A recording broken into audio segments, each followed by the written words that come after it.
The Jazz Spotlight, episode number 8.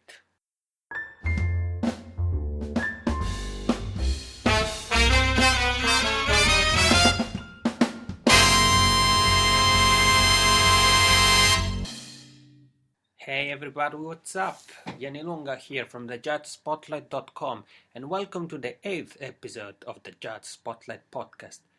As you probably remember, during the last 3 episodes we have had 3 different musicians. On episode 5 we had my colleague from Snarky Puppy who talked about musical collaboration, so how to find the right people for your band and artists to collaborate with.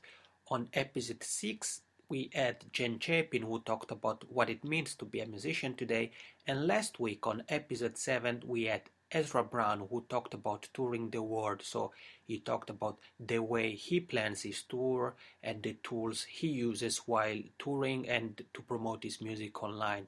Okay, so in this episode the approach is gonna be a little bit different because the guest is not an artist, but he's a manager and booking agent. He has his own management and booking agency, so the guest is gonna talk to us about music management and booking. So he's gonna tell us what it means to run an agency that deals with management and booking, and he also gonna give out tips for artists who are looking for agencies to work with, as well as managers and booking agents out there.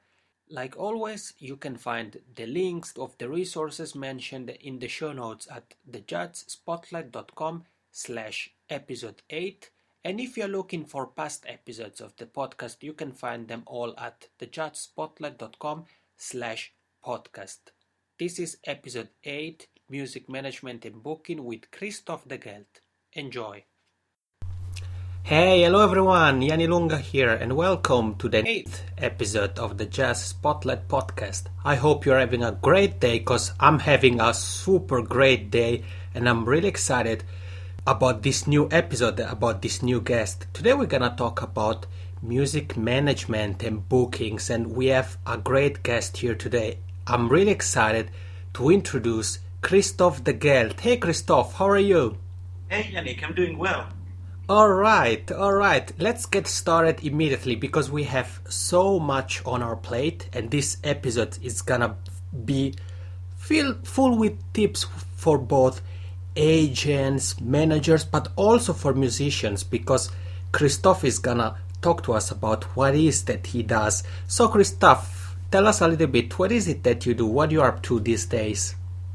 I am a booking agent and a manager for jazz artists. I've been doing this for almost 20 years now. Mm-hmm. I'm first of all a big fan of music, of jazz. This is the starting point of my career because I was so into jazz.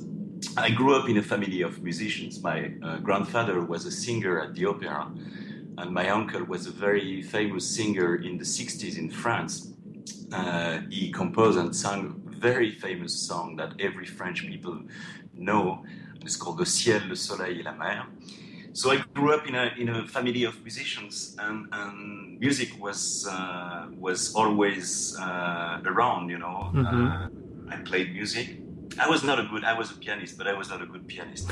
I'm much better when instead of being a musician, because I was just a disaster. I didn't want to study anything, or I was not working hard, my instrument, because I always wanted to improvise. That was the beginning. So that's probably why I like jazz, because I wanted to go to every direction I could. So that's the way I started. I graduated from one of the first communication university in France. This was RSCG, and so my background and my experience was about advertising and marketing when I started. But I didn't want to work for the big companies, and working in the advertising fields. It was not interesting for me because by the time I was at this university, this was in Paris, I was almost every night in every jazz clubs listening to business. So there was really the starting point. Even my thesis at the end of my university was not about, communication or global communication or things very serious like that. I made a very special thesis about Chet Baker. I'm a huge fan of Chet Baker, of course. So I made my thesis about Chet Baker, and everyone told me, "Oh, you're just crazy because you were supposed to speak about very serious things like the biggest Coca-Cola global advertising and the logo, this or that."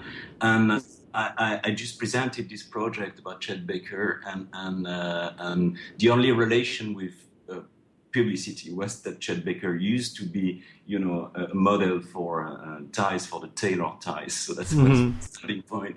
But in the end, it was just about music, and it was really great. So I started like that, and I used to have a piano company, and I was renting concert pianos for artists. This was the piano company of my father, to tell you the truth.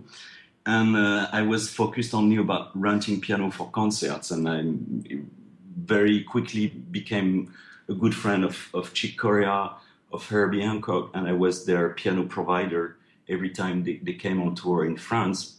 So they had the possibility to choose a good Steinway. We had several Steinways, Model D.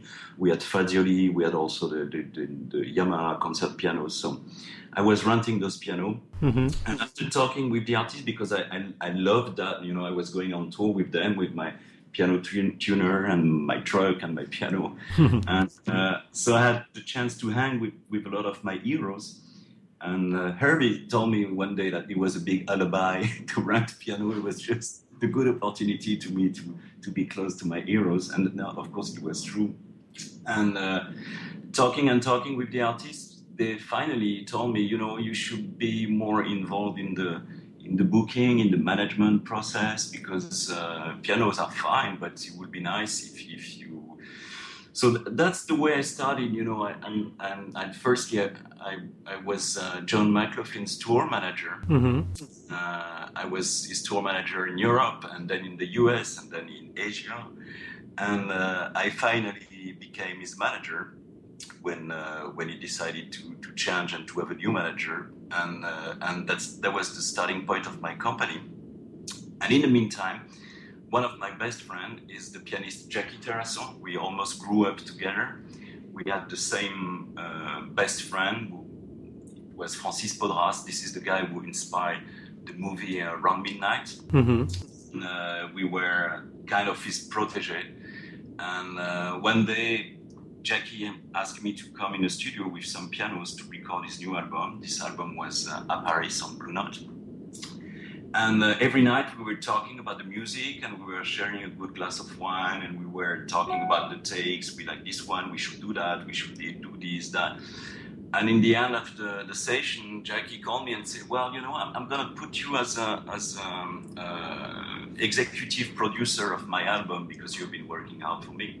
So I didn't have any idea about what it is to be an executive producer. I just had in mind that we had a lot of fun, good times, good music, good wines, friendship. It was very friendly. And after 2-3 weeks, we talked with Jackie, and Jackie told me, "Well, I really need someone, to help me for my concerts, for my career. So I really would like to have you on board." So that's the way I started. I started with Jackie, being his agent and his manager, and I didn't have any network. I didn't know anybody in this business. I had a lot of energy. And I had also already some connection because I was, traveling through all the festivals in France with my pianos. So I had already some ideas, and we started like that. So this is my background. Well, let's say that maybe you didn't have the kind of manager, like exact skills, but you had been already in the business for some time, like first as a fan and then with the piano, and anyways knowing musicians such as Jackie Terrasson.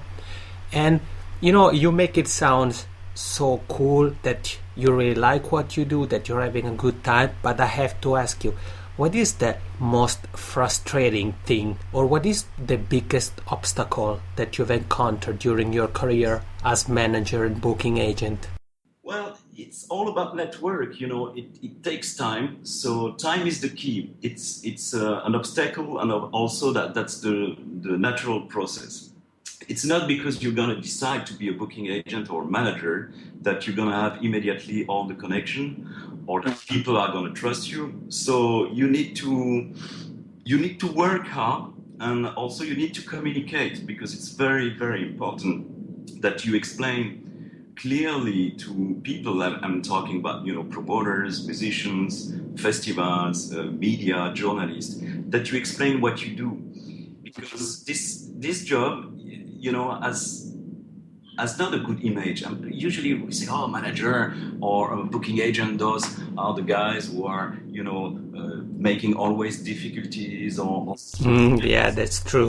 they have this, they have this reputation. I don't have this reputation myself, because first of all, I'm very friendly and very easy. It's easy to reach me. I have even my cell phone number is on my website, so people can call me on my cell phone. So, and I like to communicate, and I like to exchange and to talk to people, even if it's not for, booking a concert, but it's very interesting to talk with, young musicians. For example, I have, every week I talk to 2 or 3 of them, and they ask me for advice. They say, okay, we're looking for a booking agent, we're looking for a manager, we're gonna record an album, we're looking for a label. So, it's my contribution also, to my job, which is not only, booking gigs or managing artists, but it's being part of the story and trying to make it work, because jazz is fantastic music, but we really need to be, very close and very friendly all together, to make sure that it's going to work, because it's not easy. So the obstacle was the time at the beginning. It was very difficult for me to, to make it, to make my earning with this job, because when I studied, I had only one artist. And the problem is that you need to have, several artists to be a booking agent or manager, and you need to have concerts every year, and nothing is for sure. That's very important. You can have a very successful year because you have a nice artist, a great project, and you're doing well. And the year after, it can be more difficult. So you have to be prepared to, to have, some good and some bad years. But after 20 years, we usually book, almost 200, 220 concerts a year. So it means that we are now very busy, and that we can, live with our job and make our earnings, But at the beginning, it was pretty hard. But the most important is to be, is to believe in what you do, and to be convinced that you are representing the best musicians, and that you have great projects, and that you enjoy all the time, about what you're doing. Mm-hmm. No, definitely, I understand, and I actually really like the fact that in a way you see jazz as a very, very big family. So that you said that, yeah, I often talk with young musicians that ask me advice. You mentioned early 2 of the greatest contemporary jazz artists, Corea and Herbie Hancock. So, I really like your approach, and I also agree with you when you put emphasis on time, that, you have to be aware that, like many things in life, it takes time. And my question to you is the first question of the list of questions I have is this: how does the work of booking actually, how does it work? Like, I see on your website that you have a roster of musicians that includes Dafer Youssef, Monty Alexander, Jackie Terrasson that you mentioned. How does the booking work? How do you look for venues or for festivals, and how do you approach them? I think this is something that probably many people ask themselves, how the booking part of music business actually works. I would say that there are two ways to do it. In these days, when I started, there was no internet. It was just the beginning, and I set up an email address because Jackie Terrasson, who lives in New York, told me, "Man, you have to have an email. That's great." I didn't have any idea what was an email, So I'm talking a time like 20 years ago, of course. But at that time, it was really difficult to be worldwide, to be global, because where can you reach, promoters? And I remember we were sending our rosters by fax. So it means that we were spending one night sending the same fax to different numbers. Okay, we are a booking agency and we represent this one and with the name of the musicians. So we're doing that, and it was like a terrible night because sometimes the fax machine were broken on the other side, sometimes the line was busy. So we were trying to send those offers. So basically, we're talking to, I would say, something like 200, 300 people. Today, my network is 165,000 people. I mean, I have 165,000 email addresses that are real email addresses of real people, that are people concerned by jazz. They can be promoters, they can be artistic directors, they can be media, they can be fans, they can be, So I have, a huge database, and the first thing to do is to build a network. And to build a network, it's very easy. In fact, you need to, target every country you want to reach, and try to find if there is, an organization or website that lists, the major jazz events, in this country. Mm-hmm. So you have that now at the European scale. If you go on, for example, the European Jazz Network, you have almost all the contact information for all the promoters in Europe. You have this on your website, on the Jazz Spotlight, which is really great, and I love it because you have a very cool approach of very fresh approach of every club, every venue or festivals, and Jazz Spotlight is a good site and to get some contacts and get some information. Mm-hmm. Thank you. I appreciate it. I'm glad you like it, and I hope that more and more people will start to use it, because that's the purpose of the website. Kind of to be part of the Jazz family and provide useful information, be it contact, resources, tools, to all people interested in jazz, from music venue owners to artists, managers, everyone. So I'm glad that you like what we're doing and that you mentioned the website. Really glad and happy that we can contribute. That's the way we connected. So if you want to build a network, you need to have all those informations, and then you need, as a manager or booking agent, you need to go to all those events like Jazz Ahead in Bremen, like the APAP in the US, there are many, like the Woman, or there are many events where you can meet all the people. They're all coming here, to work, to discover artists. So you need to build this huge network, this huge database, and then I contact them, by newsletter. We send those newsletters.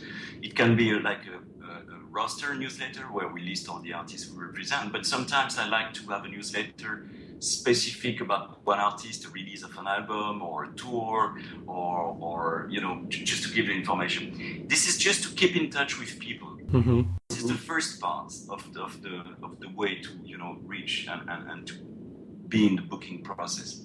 But then you have another approach with more a human and more smaller approach, which is with the time and by working with the same people, you're building like a very good network of friends, of people you like to work with, and those are maybe, I would say, it's like a top 100 people, presenters, promoters we have, and with those we exchange a lot. Sometimes we are having a good dinner or good lunch, or we are spending time even not related to to the music or to the business, and those are the important venues and promoters I have, and I try to keep a very small network where I have a very close relation to them on the phone, and we see each other many times. And so the booking process is like that. Is first of all, you need to collect every day, almost every day. We had new emails, contacts in our database, and I'm very focused about that, because I always kept all the contact information from all the people I met when I was on tour, which means that you meet a sound engineer, a driver in a festival, gives you his email address, to be in touch with you.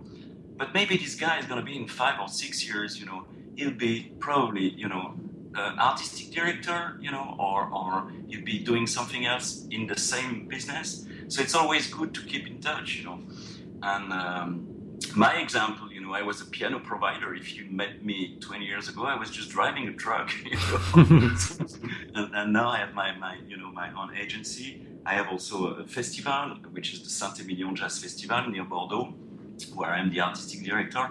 So you never know who is who when you meet someone, and you know that people can, improve and being your next partner, or your partner in a close future, in the near future.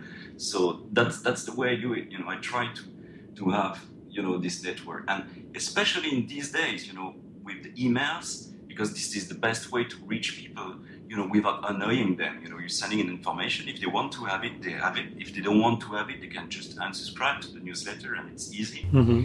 It's not like you're calling someone and say, okay, I'm calling you for this and for that. Most of the presenters, they don't have time. I see myself with my festival. I receive tons of emails and phone calls. But we have only few acts to book. So if people are too pushy, it's not good at all. So I think the booking process must be something very cool. That you give the information. You have to have a very nice website with all the information about your musicians. And when I say information, it's also all the technical writers, the downloadable photos, bios, press reviews, videos, everything that they need to work to promote a concert. So you need to have like a basis, very good. Sorry that I interrupt you, but I would like to go a little bit more in depth about this, because I think that it's something that many other people can apply to their business. So what are the elements that you think a business such as yours, so a management and booking company, should have? So you started to mention about obviously the artists that one represents, so to have downloadable pictures, bio, press releases. So what elements you think a website should have? A website should be, in fact, it's more I would say that, in fact, the website must be very clear, and you must find very shortly all the information you need about, the artist. So basically, especially now with the social networking, because websites is totally linked now with Facebook and Twitter, and probably also with the other social network. I'm just talking about Facebook and Twitter because those are the two main networks we're using. To give you an example, we have now 117,000 followers on Twitter, and we wanted we like the opportunity of Twitter, because newsletter is something you send. Twitter is something that you can every day tweet 2, 3, 4 times a day and give some good information. And in the end, the timeline you have is very interesting, because you're getting a lot of information. And if people want to know more about you, they can just go on your timeline and they're going to see that what you're doing, almost every day or every 4 or 5 hours. And that's very, very important. And I have a special strategy for Twitter, is that we follow back. I mean, it's very frustrating when you're following someone and it does not follow you.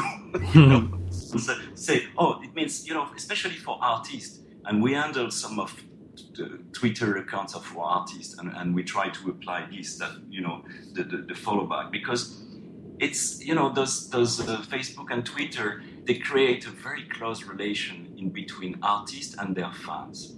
And actually, that's the only way that I know where you can be in touch with all your fans worldwide. It's Facebook and Twitter, because there's, the fans, they like to know where you are, even if you're not playing in their cities. They like to know you're on tour. They like to see a photo of you. They like to, when you are a fan, I am myself a fan of artists. I like to see where they are, what they're doing, and it's I think it's very important to build this, And now the the website has to integrate totally, the timeline of Facebook or the timeline of Twitter, and because it also allows you to have, a very updated and fresh content on your website,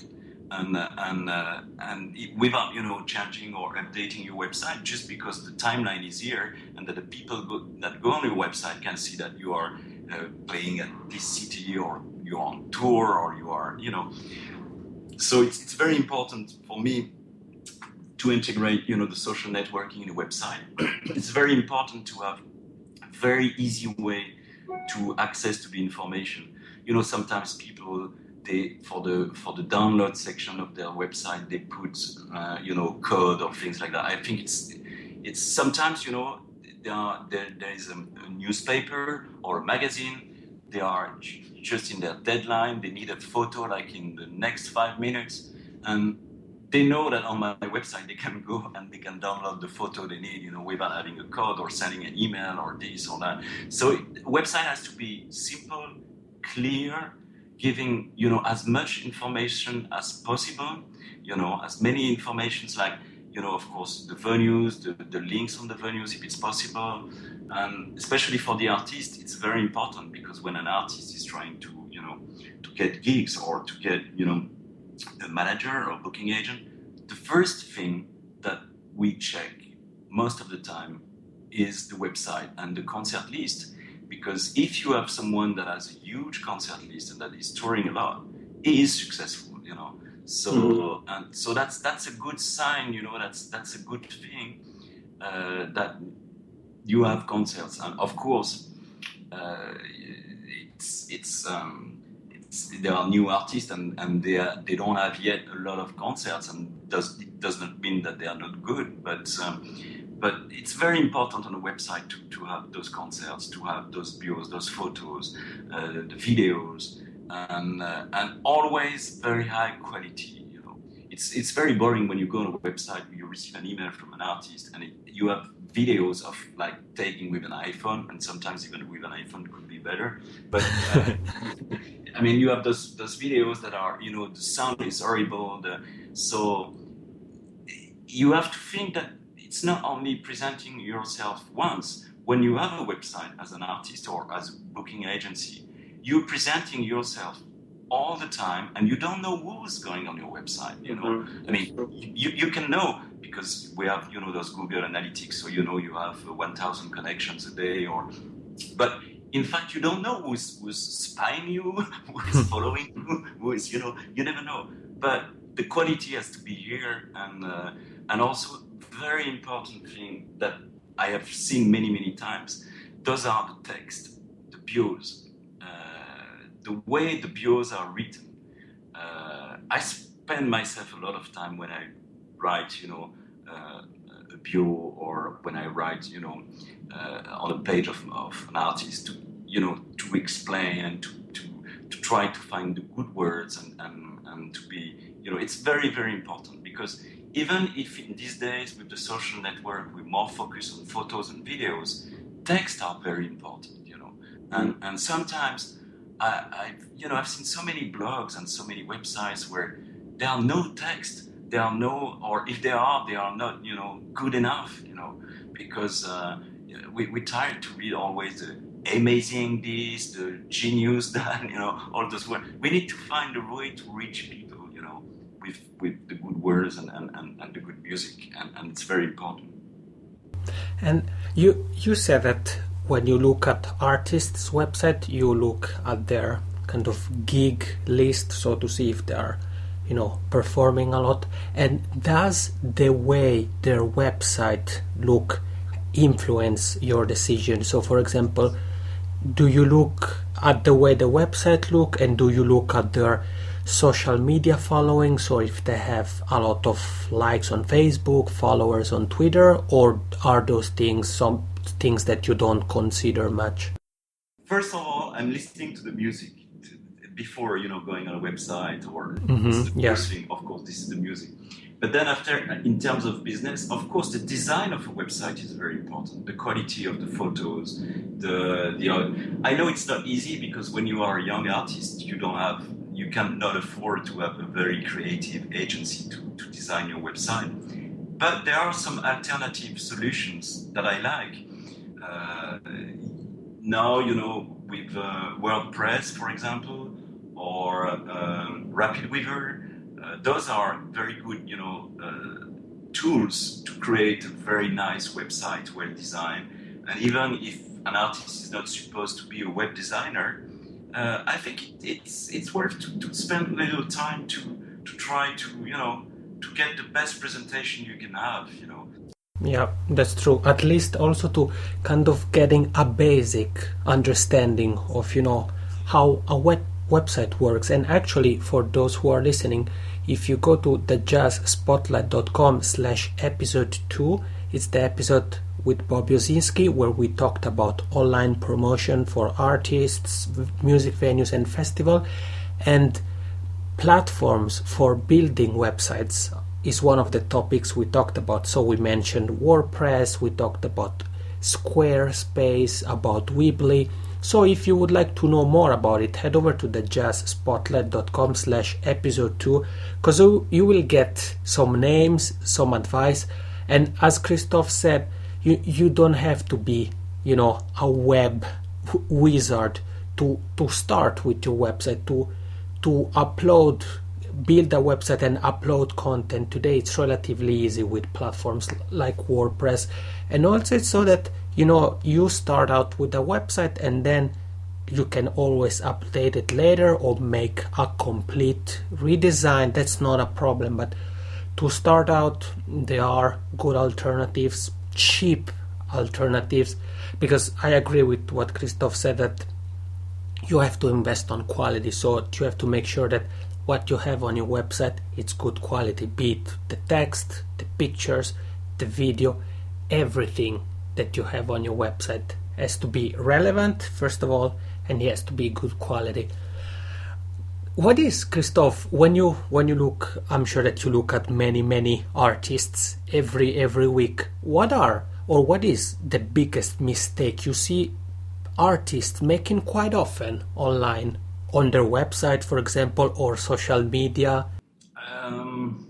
There are many mistakes, but You can mention as many as you like, but which ones are the ones that you find that can really hurt?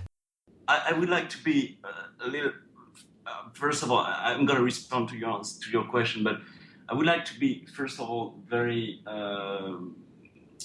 optimistic and because I've seen many great things on social networks of artists, and I like the way artists, want to, defend a cause and they are concerned about the world where we live, and sometimes this is what I like. I like when, because the artist is for me, the artists are, the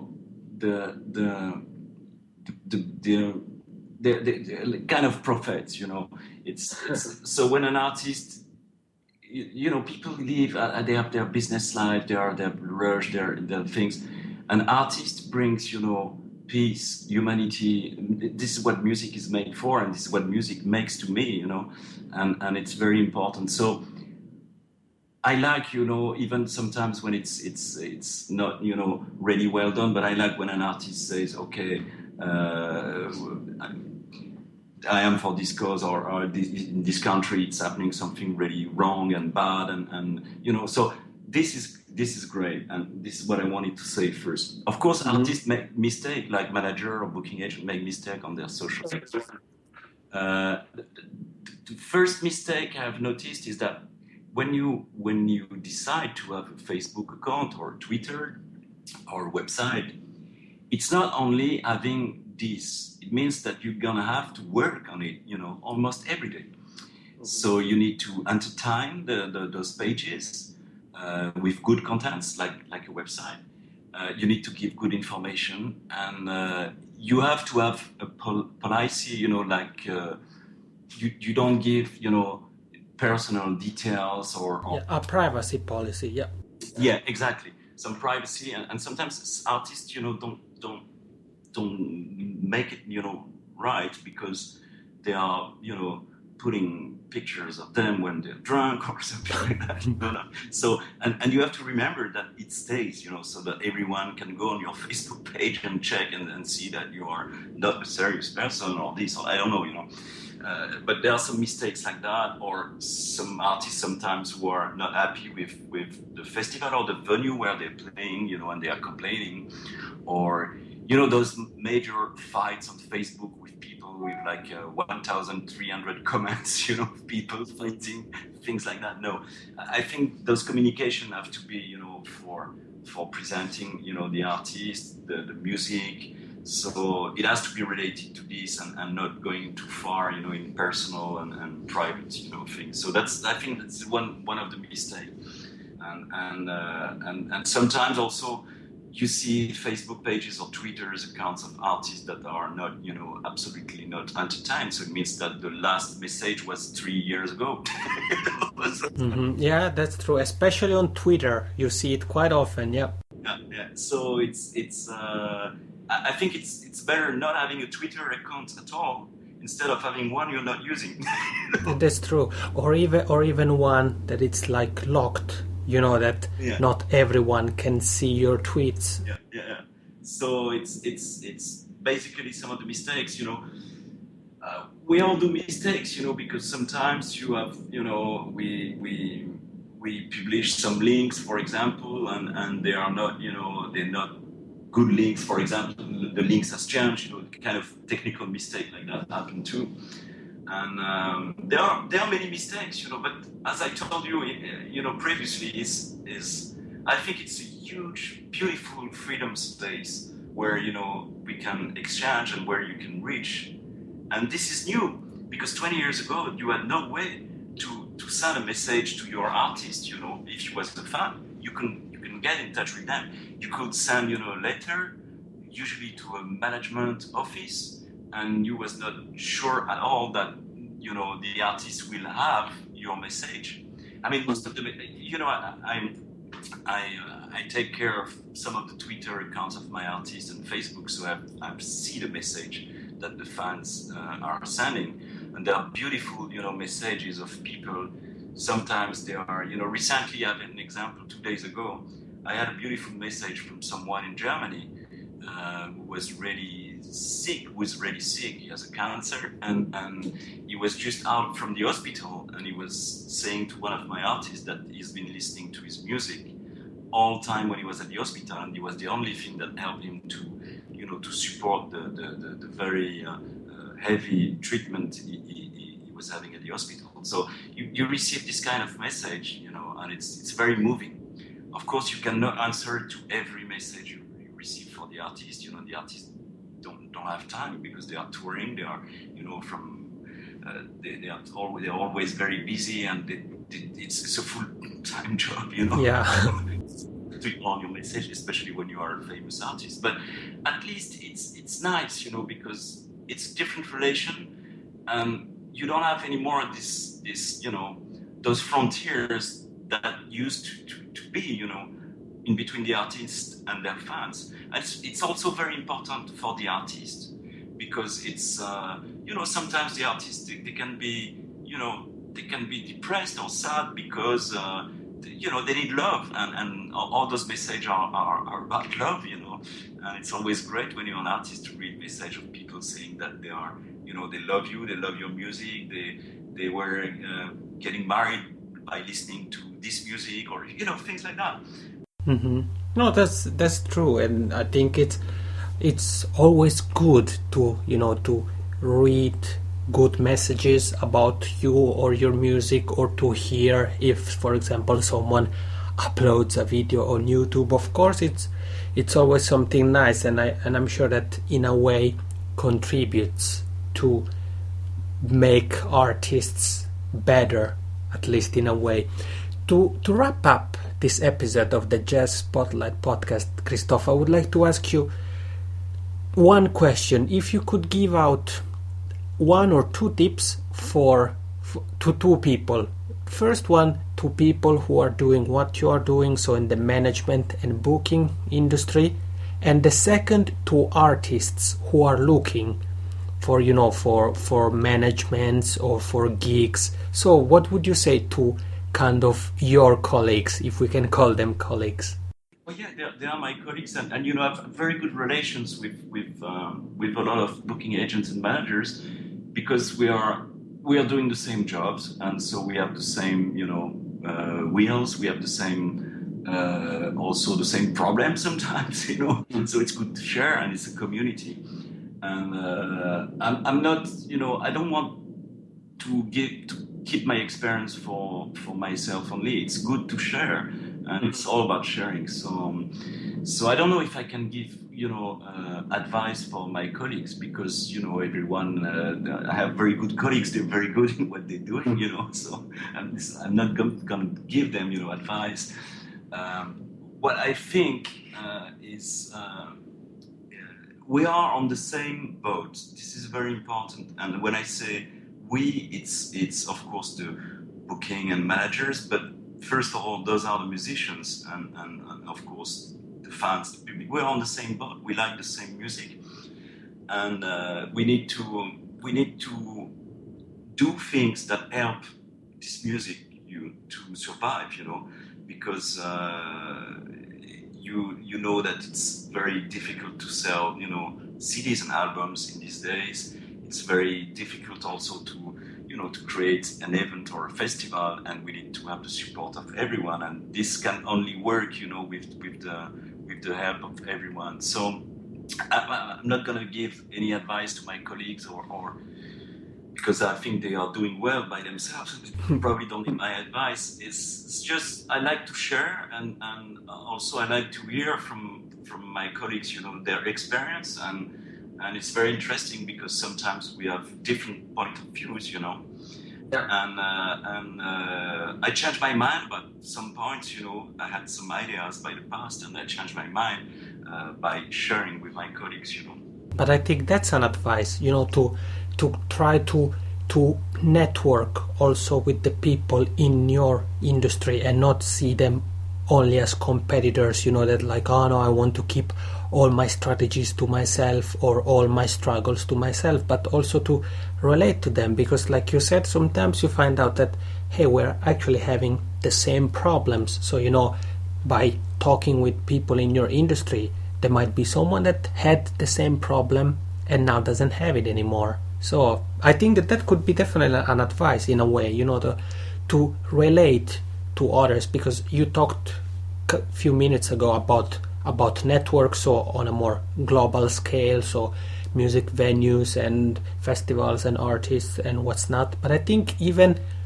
more locally, in a way, can be managers in your city or in your country. But yeah, I think that's definitely something, like, it's a very precious thing that you said. I think it's very good thing that people should definitely think of, not only in the management and booking industry, but more in general, to keep in mind that people in our industry are not, of course, to some extent they are competitors, yes, but that doesn't mean that they are enemies. No, and I give you an example. Recently, one of my colleagues called me and said, "Oh, I have seen you've been to this place with this artist, and I didn't know they had a festival. Was in charge." I'm happy to share the contact. It's not I'm happy to share, and maybe one day I will give him a call and we'll say, "Oh, listen, I have seen." It's just an idea of a mutual help. And to answer to the rest of your questions for the artists, what advice could I give to artists that are looking for booking or management agency? It's something that happens a lot.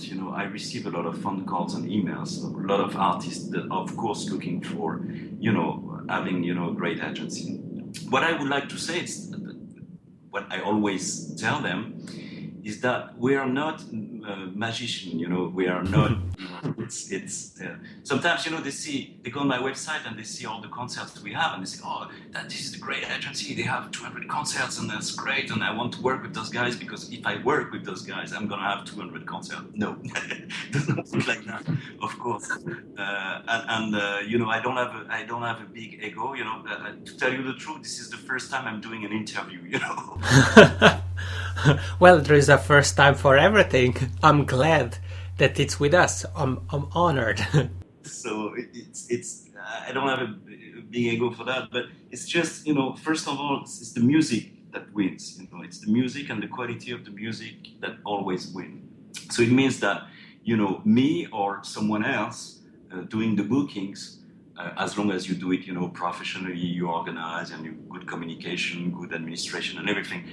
That's the same, and because my colleagues, they have almost the same database. Maybe they have a little less contacts, or I don't know, but so it's not related to the booking agent or even the manager. Of course, as a manager, I have some ideas, some strategy, and I hope I have the good ones.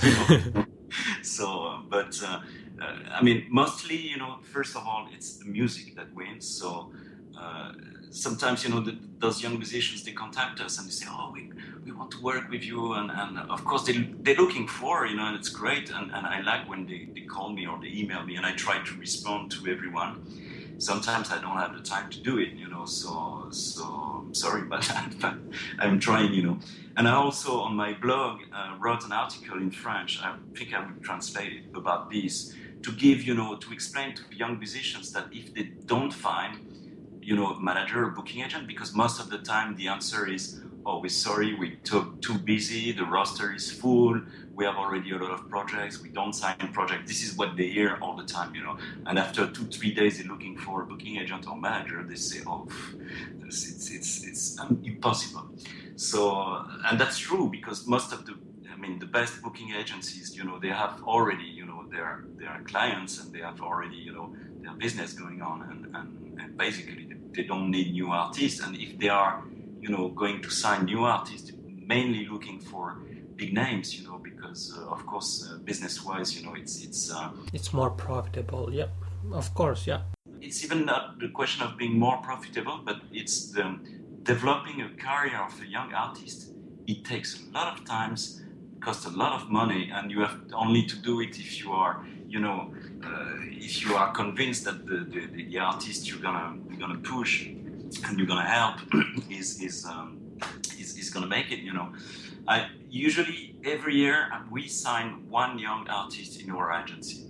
This year it's a young artist called Grégory Privat. He's a piano player, wonderful, from Martinique Island, and he's very gifted and is a great musician, great person.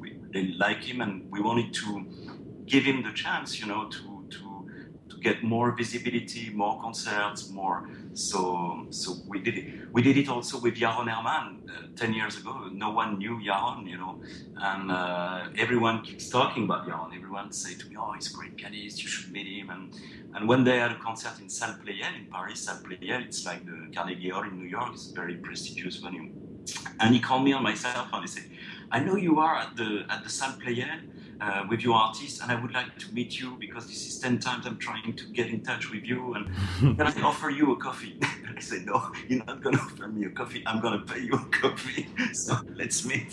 And when I see him coming, in this cafe, and and he had his iPod, and he wanted me to listen to a live recording he did a few weeks ago. And I had the intuition, I don't know why, but I said, this guy has something, already even not listening to the music. And when I listened, of course, to the music, I was totally convinced, because he's a wonderful pianist and a wonderful musician. So we started like that. And I told him, I don't know what I'm going to do, because, no one knows you. You don't have any label. We're starting from the zero, from the zero. But, I started to find, first act and solo piano for him. And I produced his first solo album, which is called Variation on the Laborie label, very good label for young artists. So, and we try to build a team. That's the story. So you're having a manager, but you have to have a label, you have to have a PR, you have to, we're trying to get, 5-6 people involved. And that's the way we started with Yaron. And now Yaron is very successful, and we have been doing like 7 or 8 albums now. So that's the way we started. But the advice I would give is that, like I told you at the beginning, the time is the key, and it's and I think you need to be patient. Music is the most important thing, and there are many musicians that are, trying to have their CDs, their albums, and the music is not good, I must say, and sometimes it's probably better to, to change your mind and not being professional musicians, because there are. I mean, it's very honest what I'm saying there, but sometimes some musicians, they want to be professional, but they don't have the skills. And no one tells them this, because it's very hard to tell someone, no, you're not a good musician, or your project is not interesting. But for those who are great musicians, and there are many of them, it's of course very difficult to find an agency, to find a booking agent, and someone. I would give the advice to start as I did with Jackie. I was not a booking agent. I was not a manager when I started with Jackie. I was just his best friend, and that's the way we started. And sometimes, you have the relationship, of being friend, of the confidence, and it's better than having someone. Sometimes it's better to be number one artist in an agency, when the agency is totally unknown, instead of being, number 100 in an agency, but they're not gonna work on you, And I have many examples of big agencies, I won't give names, of course, when they have, young artists, and the young artists, they are not doing a lot of concerts, Of course, the agency have the network, but it's very difficult, because you have to keep in mind that promoters, when they decide to book an artist, it's also business, so they need to sell tickets, they need to have a good production, they need to have media about the concert, and so that's why, most of the times promoters are asking about what's the release album, or is there a release party or something, to hire the musician, because they know that if there is a release party, there's supposed to be media. But sometimes I tell to those promoters, hey, listen, when you're inviting, great musicians like Monty Alexander or Jackie Terrasson, you're not inviting an album, you're inviting an artist. Yeah. We don't care about having an album released, because the music and the person is here. It's not about so it's difficult, but they need to be patient. The musicians who are looking for some help. And sometimes they also need to do some of the things by themselves at the beginning, at least, like communicating, having a good website, maybe sending a nice newsletter. Sometimes when they have, a lot of concerts or something to that they want to share, and it's like that. But it's not easy. But you have to keep in mind that all the famous jazzmen from today, they have been starting, by 0.0. Themselves, I remember the first time I've listened to Brad Meldo. It was a long time ago. He was playing in Joshua Redman's band, and it was in Bordeaux, the city where I grew up, in a jazz club, a small jazz club called Thelonious. And all my friends, they were like, "Oh, Joshua Redman is the new guy. He's unbelievable. He's a fantastic saxophone player." And of course he was, of course. But I told them, guys, okay, it's great, but did you check the pianist who was there? This guy is unbelievable. And this was Brad Meldo, So sometimes also for artists, you have to accept to be a sideman, to be on tour with, more, famous musicians than you. And that's also a good way to have people discovering you, It can be, Avishai Cohen, for example, used to be in Chick Corea's band. He was a bass player, and before having his career, and it's a good experience. Jackie Terrasson started with, with Betty Carter. He was on tour with her, and Betty Carter was very famous to be, a musician, a singer that always hired young musicians, and it was a good experience for them, because it allows to those musicians to have, the exposition, the tours, and to feel, what is the success, because you're part of the success of your leader, and that's a good experience too. I could tell you a lot of things, Yannick. Okay, let's say this, that to kind of recap what you said, that it's important to keep in mind that it's a career, so it's a process, that it takes time, and that in networking it's really important with people, with venues, to network. And Yep, I'm sorry. that's true. Sorry, there was a little interference. Yeah, no, it's fine. So to network, and to keep in mind, like you said, that it's a process. So to obviously your music is the starting point, but that's just the beginning, and that from there is work that needs to be put, from building a website or having someone build it for you and keep it updated, with having professional good looking pictures and videos, with and looking for example, prestigious names to perform with as sideman or opening act, or these kind of things. We could say like that, to keep in mind that it's not a sprint, but it's a marathon. So it's something that you build with time, and that, like you said, everyone started from point zero. So no matter who we're talking about, everyone at some point was in the same position thousands of new young musicians around the world are in now. That's true, and you have also to remember that in the past time it was even more difficult. Just think about people like Thelonious Monk or Bud Powell or Charlie Parker or Billie Holiday when they started, and it was really tough at those times because they had to face racism, they had to face a lot of problems, and so it's a long way. Yeah, no, definitely, it's a long way. Christophe, I would like to thank you so much for being on the Jazz Spotlight podcast. If people would like to know more about you or even your blog, where can they find more information about your business and the blog? It's very easy. It's my website is degheltproductions.com, and I am on Twitter also, Deghelt Productions on Twitter, very easy. I'm on Facebook, and they have all my contact information. And my door is always open to to share with people and to help when of course I'm busy, so I cannot be all the time.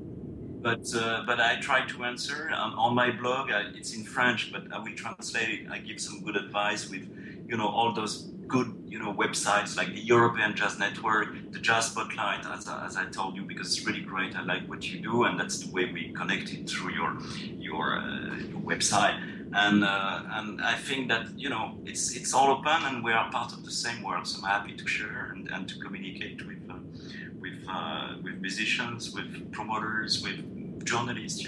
It's first of all, as I told you, it's the music, and I came to this job because I love music. I listen to music every day, and I try, even when I'm working, I'm trying to listen to music, to discover, new artists, and of course I cannot represent all the artists of the world, but I love all of them.